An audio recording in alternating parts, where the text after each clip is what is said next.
because of Bromige, Vancouver was always seemed somewhat exotic to me, because when I met him in Berkeley in the summer of 1965, he talked about it like it was just, well, a foreign country. And indeed it was. And it seemed so far away. And I thought, well, I would never get there. He talked about these exotic characters like Fred Hill. Oh, yay! Maxine Gadd. Oh, Yeah. Judith Copperthorne. And he gave me a list of people to look up when I got here. Well, I wound up looking up Dwight Gardner, and he's the one who introduced me to everybody. But I did find Fred Hill, and he was quite a kettleful. And so I wound up living here. David came to my apartment because he had read at the Berkeley Poetry Conference, and he'd actually read that poem that Fred just read. And we were so fascinated that he had played in bomb craters when he was a kid in London, and he talked to us about that. About a year later, he started going out with a woman who lived in the building where I lived, and he would stop by, and he heard me playing the guitar one day, and he said, well, how would you like to put one of my poems to music? And at that point, I had never really written a song. And I said, well, sure, yeah, I'll do that. And he gave me this really complicated poem called The Lighthouse Keeper's Daughter, which was a sort of parody of the New Criticism. Because he was a TA at that time at the University of California in Berkeley, and he was really annoyed by what they were trying to make him talk about.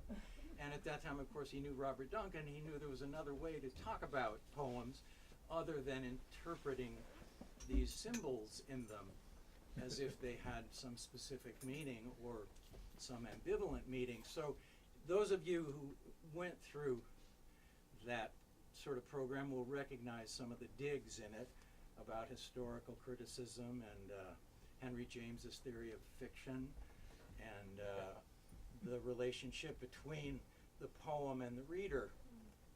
So in this poem, The Lighthouse Keeper's Daughter, which I altered quite a bit to make it actually fit some kind of cadence, the image in the poem is talking back. So the lighthouse keeper's daughter gets to talk, and the critic doesn't.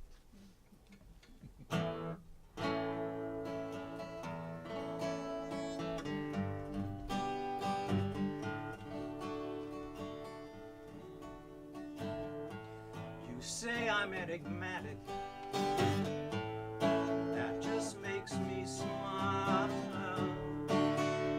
Smiles become automatic after a while.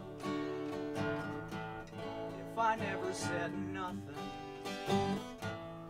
you would read in something.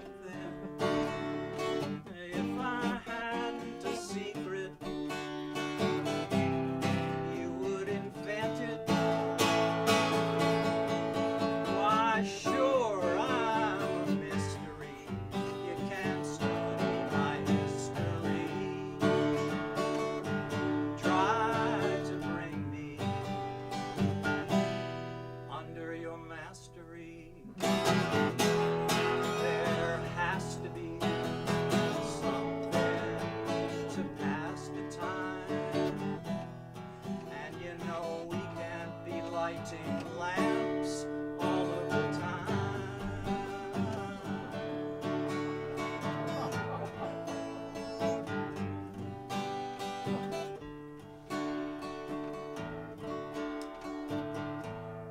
You asked me what it feels like,